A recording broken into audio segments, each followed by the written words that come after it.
2020년 초부터 코로나19 관련 업무를 하던 간호직 공무원이 2021년 극단적 선택으로 목숨을 잃었습니다. 법원은 이 공무원의 사망을 위험직무 순직으로 인정했는데요. 코로나19 관련 업무가 위험직무로 인정된 것은 처음입니다. 자세한 내용 임주혜 변호사와 알아보겠습니다. 어서 오십시오. 안녕하세요. 네, 말씀드린 것처럼 법원에서 처음으로 이 코로나19 업무와 관련해서 극단적인 선택을 한 간호사에게 위험 직무 순직 판단을 내렸습니다. 처음 있는 일인데요. 어쨌든 유가족 손을 들어준 거죠? 네, 그렇습니다. 말씀 주신 것처럼 순직 간호사는 2020년부터 코로나19 대응 업무를 담당해 왔습니다. 코로나19 상황을 그때를 생각해 보면은 굉장히 인력에 의존하고 있던 상황이었거든요. 네. 그래서 이제 사망 전 6개월 동안 초과 근무 시간만 460시간에 달하는 경무에 시달렸다고 합니다. 특히 코트 담당 업무를 시행을 하면서 굉장히 높은 스트레스를 호소했다고 하는데요. 안타깝게도 2021년 5월 이제 극단적인 선택으로 목숨을 잃었습니다. 이런 상황에서 일단 인사혁신처는 순직은 인정을 해줬고 이번 사안의 경우에는요. 위험 직무 순직이 인정되지 않았었기 때문에 위험 직무 순직으로 인정이 되어야 받을 수 있는 그 유족 연금에 대해서 이제 유족들이 이를 지급하지 않은 것을 취소하라는 행정소송에 대해서 유족 측 손을 들어준 것으로 그러니까 위험 직무 순직에 해당한다는 판결이 내려진 상황입니다. 네, 인사혁신처에서는 처음에는 일반 순직자로 처리를 했는데 어쨌든 이게 위험 직무 순직자로 되게 된 거잖아요. 이게 어떻게 차이가 나는지도 궁금하거든요. 네, 그렇습니다. 말씀 주신 것처럼 일단 인사혁신처에서도 순직은 인정을 했습니다. 다만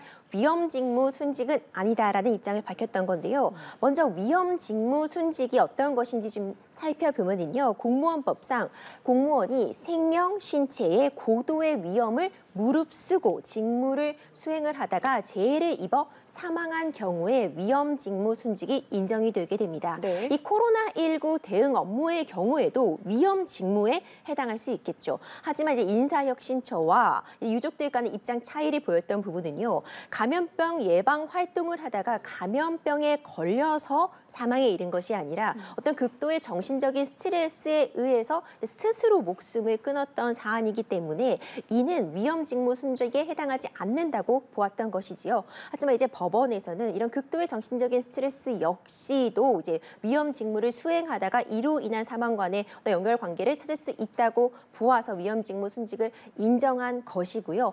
이 사망 사건 가운데 다른 요인이 개입될 수가 없었다. 이제 경무가 인정이 되고 경무로 인해서 정신적인 스트레스가 과중했으며 이로 인해 극단적인 선택에 이르게 된 것이다라는 것에 인과관계를 인정함으로써 내려진 판결입니다. 네. 그러니까 법원은 인사혁신처의 처분이 부당하다고 본 겁니다. 코로나 관련해서 어쨌든 그 사망한 것을 위험 직무 순직이라고 판단을 했는데 이게 어떻게 보면은 처음 있는 일이잖아요. 법적 배경, 1심 배경 판단도 짚어주실까요? 네, 그렇습니다. 이 배경이 굉장히 좀 중요한 의미를 가질 수 있는 것이요. 이와 관련한 유사 소송들이 또 실제로 지금 제기가 되어 있는 상태입니다. 이번 사건 같은 경우에는 부산에서 있었던 일인데요. 이제 인천에서도 동일한 내용이 있었습니다. 그런데 이번에 이 판결을 통해서 위험 직무의 위험에 정신적인 위험까지도 포함된다는 것으로 보았기 때문에 이제 이 피해자, 이 일반인은 언제든지 코로나19에 노출될 수 있다는 어떤 위험 그리고 감염의 공포에 굉장히 시달렸던 것으로 보여요. 실제로 많은 사람들에게 업무가 너무 과중하다는 그런 스트레스를 호소했다고 하고 쉬는 날에도 카톡창, 그러니까 단체의 그런 SNS 창이 10개 정도 열려서 계속 업무를 볼 수밖에 없는 상황이었다고 합니다. 재판부에서는 이런 극도의 업무 상황을 어느 정도 좀 반영해 주었던 것 같습니다. 네. 그러므로 인해서 이제 이런 정신적인 위험도 위험 직무에 포함되었다고 보았고 이와 유사한 사안들이 지금 인천에서도 거의 똑같은 동일한 사건이 지금 진행이 되고 있거든요. 그 경우에도 위험 직무 순직은 인정이 안 되어서 유족들이 이제 행정법원에 위험 직무 순직으로 인정해 달라는 소송을 제기한 것들이 지금 있어서 유사한 사례들 소방공무원, 경찰 공무원, 의료진들도 지금 코로나19의 어떤 지난 몇 년간 좀 과중한 업무로 네. 인한 극도의 피로감 그리고 그로 인한 정신적인 어떤 피해를 호소하고 계신 분들이 있어서 유사한 판례들이 나올 가능성은 충분히 있을 것 같습니다. 네, 앞서서도 유사 사례가 있다 이렇게 말씀을 좀 해주셨는데 이번 사건을 계기로 그 비슷한 사건에 좀 긍정적인 영향을 미칠 수 있다 이렇게 볼 수가 있을까요? 그렇습니다. 이제 이 사건의 경우 이제 위험직무 순직이 지금 이번 사안의 경우에 특히 자발적으로 목숨을 이제 끄는 그런 경우에도 적용이 됐다는 부분이 좀 이전 판결들과 좀 다르다는 점이 있거든요. 이런 정신적인 극도의 스트레스, 정신적인 부분에 의한 어떤 이런 선택에도 이제 위험직무 순직이 인정된 어떻게 보면 좀 유사한 사례들에 뒤따라 있을 수 있기 때문에 이번 네. 판결이 만약 확정이 된다면은 이제 유사한 판례들은 계속 나올 수 있을 것으로 보이고요. 네. 앞으로 2심, 3심 거치면서 어떤 식으로 최종적으로 확정이 될지는 좀 지켜볼 필요성은 있을 것 같습니다. 알겠습니다. 다음 사건으로 한번 넘어가 보겠습니다. 교도소 안에서 동료 재소자를 폭행해서 숨지게 한 무기수에게 재판부가 사형을 선고를 했습니다. 보통 이제 검찰이 사형 구형을 하더라도 보통 재판부에서 사형을 선고하지는 이례적인 일인 것 같거든요. 어떤 사건인지 먼저 짚어주실까요? 네, 앞서 언급해 주신 것처럼 이제 재판부가 사형을 이제 선고하는 거는 이제 우리나라는 사실 실질적으로 네. 사형 폐지 국가로 분류가 되어 있기 때문에 이례적이라는 부분이 맞는데 이 사건 내용을 들어보시면은 재판부가 굉장히 타당한 판결을 했다 이렇게 보실 수도 있을 것 같아요. 굉장히 끔찍한 사건이었는데요. 네. 이게 지금 재소자들 사이에서 살인 사건이 일어났습니다. 어떻게 이런 일이 일어날 수 있었냐 많은 분들이 참 놀라셨을 것 같아요. 20대 무기수, 이미 다른 사망 사건을 일으켜서 무기수로 복역을 하고 있던 20대 무기수가 40대 재소자, 이 재소자는 출소를 한 3달여밖에 남기고 있지 않았다고 합니다. 거의 뭐 삼촌 내지는 아버지뻘 가깝게 되는 이 40대 재소사를 상대로요. 동료들과 함께 아주 무자비한 폭행을 벌였습니다. 네.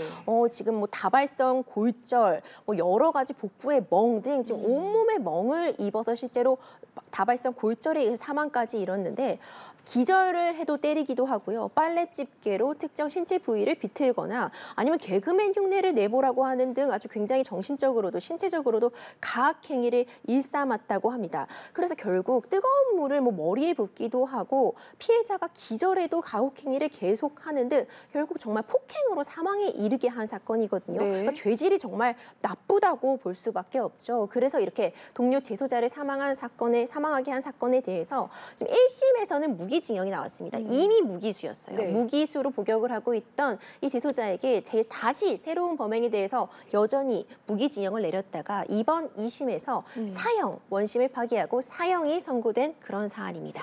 네, 말씀해 주셨는데 굉장히 끔찍하고 또 충격적인데 이게 사건을 은폐하려는 시도까지 있었다고 합니다. 우선은 폭행에 가담한 재소자들이 더 있는데 다른 재소자들에게는 어떤 판결이 나왔습니까? 그렇습니다. 앞서 말씀해 주신 것처럼 은폐하려고 했어요. 그러니까 이게 지금 네. 재소자들 사이에 방 안에서 일어난 일이다 보니까요. 공범들이 있을 수밖에 없었던 구조인 거죠. 뭐 어디 숨어서 일어났던 일이 아니라 방 안에서 일어났거든요. 이 재소자들 방 안에는 뭐 응급할 때 누를 수 있는 벨 같은 것들이 마련되어 있었고 그런 부분이 있었지만 사실 지금 가해자가 눈앞에 있고 다른 재소자들이 동조하고 있는 와중에 그런 위험 신호를 알린다거나 적극적으로 피해를 호소하기 어려웠고 병원도 가지 못하게 막고 네. 어떤 다른 가족들의 면회도 막은 그런 정황이 있었습니다. 이게 망을 보고 폭행을 가담했던 그런 공범자 같은 재소자들이 있었어요. 네. 그런데 1심에서는 이들이 단순히 방조했다. 어떤 사망 사건에 대해서 방조했다고 보아서 방조범으로서의 처벌을 받았지만 2심에서는 사실상 이 무기수에게 형을 몰아주기를 한 거라고 볼 만한 정황들이 또 발생이 되었거든요. 네. 그러니까 편지로서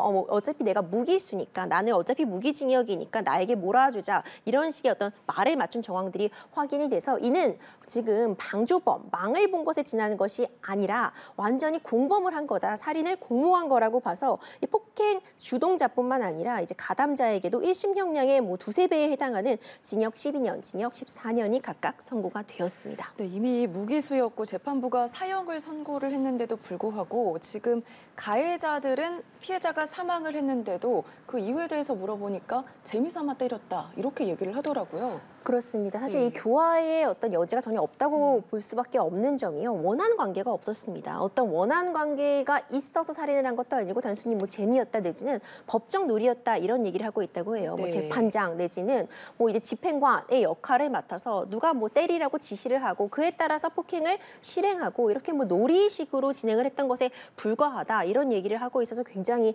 충격적인 상황입니다. 네.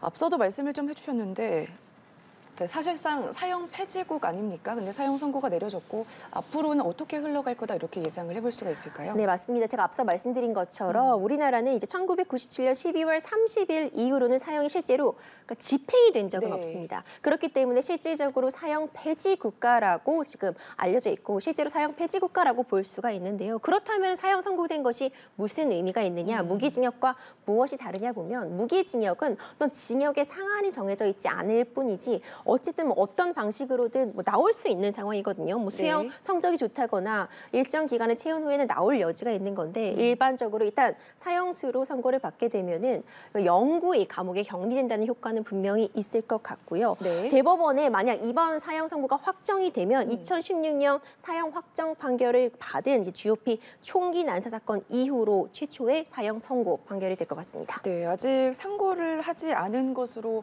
알려지고 있는데 이게 어떻게 흘러갈지도 좀 궁금하고 보니까 대법원 판단이 추가로 이루어질 수 있지만 사형 판결이 그대로 확정될 거다. 그런 가능성이 높다. 이런 내용도 있더라고요. 그렇습니다. 아마 사형 판결은 확정될 수도 있을 것 같아요. 네. 워낙 죄질이 지금 정말 악랄하다고 볼 수 있고요. 이전에 사망 사건을 저지르고 불과 2년도 채 지나지 않아 이게 교도소 안에서 일어난 사건이기 때문에 네. 이제 대법원에서 확정이 된다면 말씀드린 것처럼 2016년 이후로 이제 최초로 이제 한 7년여 만에 선고되는 사형 확정 판결이 될 수 있을 것 같습니다. 알겠습니다. 다음 사건으로 한번 넘어가 보겠습니다. 요즘 보험 사기 급증으로 피해 규모가 날로 커지고 있다 이런 보도 많이 접하셨을 겁니다.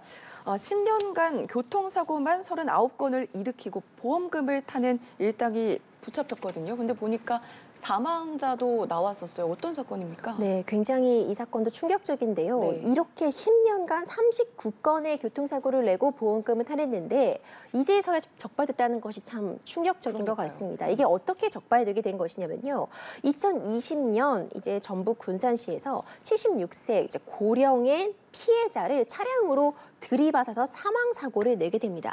근데 이때 지금 이 상황에서는 사실 보험 사기로 기소가 되지 않았어요. 네. 과실로 차 사고를 낸 것처럼 이제 위장한 것이지만 이 당시에는 과실로 차 사고가 났다고 보아서 실제로 변호사를 비명목 그리고 합의금 명목 그리고 보험금 명목으로 1억 7,600여만 원 가량을 챙기게 되었습니다.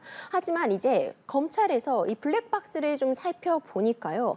이 고령인 이 피해자를 친 직후에도 과속을 하고 오히려 치고 나서도 이제 차량과 충돌한 이후에 피해자를 향해서 핸들을 꺾은 정황을 네. 확인하게 됩니다. 이건 누가 봐도 좀 고의로 사망 사고를 내려는 것으로 보인다고 보아서 이때부터 이제 보험 사기에 대해서 다시 한번 조사를 해보니까 네. 지금 10년간 말씀 주신 것처럼 39여 건의 크고 작은 교통사고를 통해서 사망금 그리고 보험금 등을 챙겼고 그리고 이제 이 중에 사망 사건도 네. 이제 3건이나 확인이 된 상황입니다. 그러니까요. 근데 잘 이해가 되지 않는 게 보험 사기범이 사망 사고를 낸 당사자 아닙니까? 그러면 가해자가 되는 건데 어떻게 보험금을 타낼 수 있었는지도 궁금하거든요. 이제 교통사고의 어떤 좀 특수성을 좀 고려를 해줄 수 있는 부분이 있는 게요. 그러니까 교통사고는 고의로 내는 그건 당연히 살인이죠. 네. 근데 교통 그러니까 과실로 내가 잘 했어야 되는데 내가 실수로 부주의해서 사고를 내는 경우가 있습니다. 이런 경우에는 이제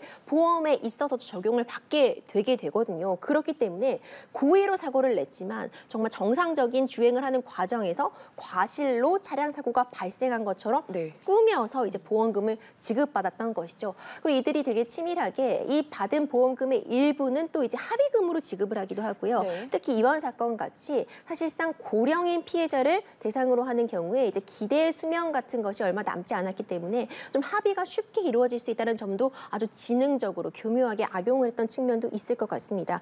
결국 형사보상금 이번 사건 사건의 경우만 해도 벌써 1억 7천만 원 가량을 챙겼고 네. 10년간 이 크고 작은 보험 사고를 내므로써 5억 원 이상을 챙겨갔다고 해요. 실제로 이 가해자의 남편의 경우에는요, 얼마 전 바로 이 사망 사건 얼마 전에도 지인과 서로 짜고 교통사고를 네. 내서 서로를 향해서 사고를 내게 한 다음에 보험금을 수령해서 지금 징역 3년 6개월을 선고받은 그런 사안도 있습니다.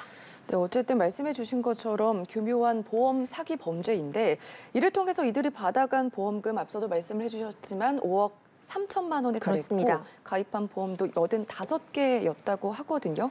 이렇게 이것뿐만 아니라 요즘에 뉴스나 이런 거를 저도 보도할 때 보면은 보험 사기가 날로 교묘해지고 급증하고 있다 이런 내용을 많이 접할 수가 있는데 이걸 왜 막지 못하는 걸까 그런 의문도 좀 들거든요. 맞습니다. 그래서 보험 사기 방지 특별법이 네. 이제 2016년도에 마련이 되었는데요. 이 보험 사기 방지 특별법이 마련된 이후에도요. 뭐 2016년에 뭐 7,185억 원 규모, 2021년에는 이제 9,400억 규모로 무려 31%가량 증가했는데 사실 이게 집계가 다 안 되니까 보험 사기잖아요. 네. 지금 통계적으로 보면은 뭐 한 해 피해액만 뭐 1조 원에 달할 것이라고 보고 있거든요. 이 보험 사기는 급증을 하고 있습니다. 결국 왜 그런 것이냐? 네. 제대로 보험 사기가 적발하기가 어려운 부분이 있는 거죠. 적발을 이제 과실로 위장했을 때 이제 어디까지 관여할 수 있을 것인가? 이게 과실이라고 보았을 때 어디까지가 지금 일부러 낸 사고인지 어디까지가 정상적인 주행 과정에서 과실인지 이 부분이 좀 불분명한 부분이 있고 네. 보험 사기를 좀 적극적으로 먼저 나서서 인지해서 수사할 수 있는 그런 군안이 있어야 된다 이런 좀 지금 얘기도 나오고 있고요. 네. 좀 관련해서 보험금을 좀 먼저 환수해야 되는데 보험금을 일단 지급하고 환수까지 워낙 시간이 오래 걸리고 그 과정에서 수사가 길어지다 보니까 제때 환급도 되지 않고 환수가 되지 않으면서 또 보험 사기가 이렇게 기승을 부리고 있는 것이다. 이런 얘기도 꾸준히 나오고 있습니다. 일단 수법들이 너무너무 교묘해지고 악랄해지고 있기 때문에 이 보험 사기에 대해서는 좀 적극적인 대처가 필요해 보이고 관련법 개정 얘기 계속 나오고 있지만 네. 좀 제자리 걸음이거든요. 특히 보험금 환수 부분 그리고 적극적으로 나서서 인지해서 먼저 수사할 수 있는 부분, 수사권 확대하는 부분에 대해서는 네. 개정의 필요성에 저도 동감하고 있습니다. 네, 지금 보험특별법 개정은 계류 중인 거잖아요. 이제 그렇죠. 어쨌든 업계에서도 적발 규모가 가파르게 증가하고 있기 때문에 이게 시급하다 목소리를 높이고 있는데 앞서도 제도적 정비가 모색돼야 된다 이런 지적이 나오고 있다고 말씀을 해주셨거든요. 어떤 게 가장 빠르게 되면 좋을까요? 일단 기본적으로 두 가지는 있어져야 될 것 같아요. 네. 앞서 언급드린 것처럼 지금 보험금이 줄줄 새고 있다고 보시면 네. 돼요. 근데 이게 그럼 왜 나쁜 것이냐? 결국 대다수 선량한 시민들이 좀 따박따박 잘 붙고 있는 이 네. 보험금이 사기꾼에게 나가고 있는 것이거든요. 이거는 어떤 국민 전체의 어떤 금융법에 있어서도 낭비로 지금 지적이 되고 있기 때문에 보험금을 철저하게 검증해서 지급할 수 있고 또 잘못 지급된 부분이 있다면 바로 그 사람으로부터 환수가 이루어져야 되는데 또 환수가 쉽지 않거든요. 네. 이 과정에 있어서 너무 오랜 시일이 소요되기 때문에 이걸 좀 더 간략하게 할 수 있는 부분이 하나는 측면에서 반드시 있어야 될 것 같고요. 두 번째는 이 보험 사기를 전담하는 어떤 기구가 발족되고 이들 간에 좀 정보 공유가 네. 빨라야 될 것 같습니다. 이번 사건 같은 경우에도 10년간 이미 수십 건의 어떤 크고 작은 사건 사고들이 있었고 보험금을 굉장히 많이 수령했고 가입한 보험이 85개에 달한다는 건 누가 봐도 이상한 부분, 네. 정상적이지 않은 부분이 있었잖아요. 그럼에도 불구하고 얼마 전에 발생한 사망 사건의 경우에도 처음에 보험 사기로 인지를 못했거든요. 이번에도 검찰이 제대로 조사를 하지 않았다면 넘어갔을 수도 있습니다. 네. 이렇게 자꾸 넘어가는 거를 이런 사기꾼들이 반복하게 되면서 또 반복하게 되는 그런 측면이 있기 때문에 조금이라도 이상한 부분이 있으면 빠르게 인지해서 정보를 좀 교환하고 이전 내역들도 확인할 수 있는 그런 시스템이 보험법 개정을 통해 마련될 필요가 있을 것 네, 같습니다. 수사할 수 있는 범위를 더 넓히는 것도 좀 중요해 보입니다. 맞습니다. 네, 여기까지 들어보겠습니다. 지금까지 임주혜 변호사와 함께했습니다. 고맙습니다. 감사합니다.